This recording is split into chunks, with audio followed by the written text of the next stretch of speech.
The Deputy Communications Director for the Trump campaign also joined me on the show to discuss some of the key takeaways from Trump's performance on Thursday. And here with me now on the show this morning is Caroline Sunshine, Deputy Communications Director for the Trump campaign. Caroline, thank you so much for joining us on the show. Thank you. How are you? I'm doing great. Caroline, your thoughts on Thursday's presidential debate? Well, it wasn't a debate. It was the death of Joe Biden's presidency, televised live on air. President Trump was absolutely dominant.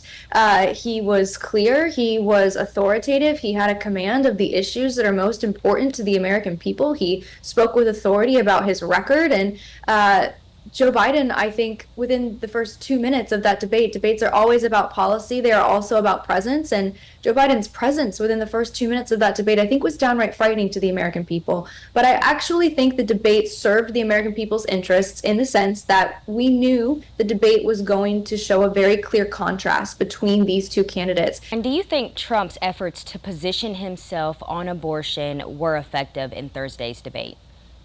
I think President Trump gave one of the most articulate answers of the entire debate when he articulated his position on an issue that's extremely important to women. He had the facts straight. He spoke with authority. I think he spoke to the position that most Americans have, and he pointed out how radical Joe Biden's position is. Joe Biden believes that a baby should be killed at 9 months or beyond once it's out. This is an extreme position that a fraction of Americans find legal, but also revolting. That is not a position that is popular with the American people or right, just like a host of issues that Joe Biden is not on the right side of with the American people. You know, for example, 62% of Americans want mass deportations for illegal immigrants, not mass amnesty. So President Trump articulated himself excellent on that issue. I believe he spoke to where the majority of Americans are at on that issue, while also being able to speak to their concerns on the issues that we know are most pressing to the American people, which is the economy and immigration.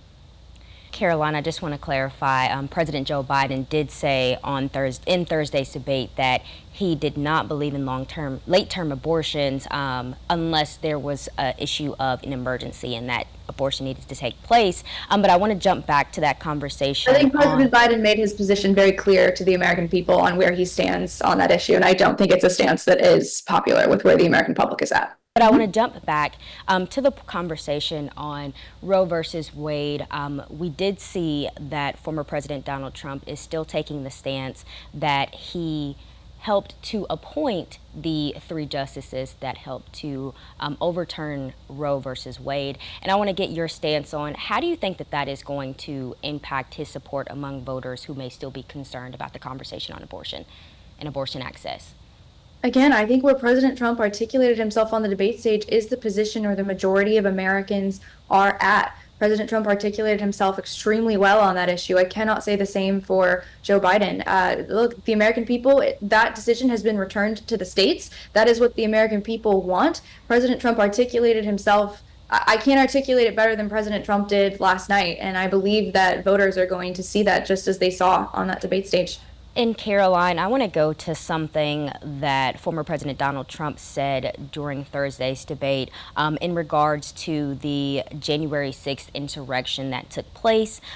He said that there was a relatively small number of people who took part in that protest. But I want to get your stance on, is that harmful rhetoric? Can that be harmful to the Trump campaign?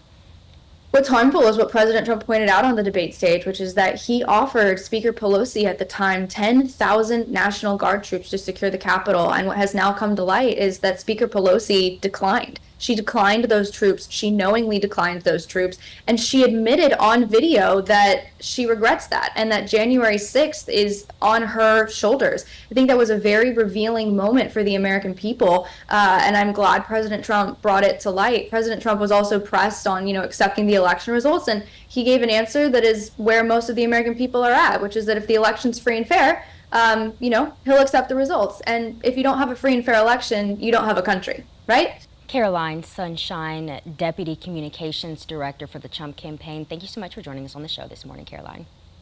Thank you.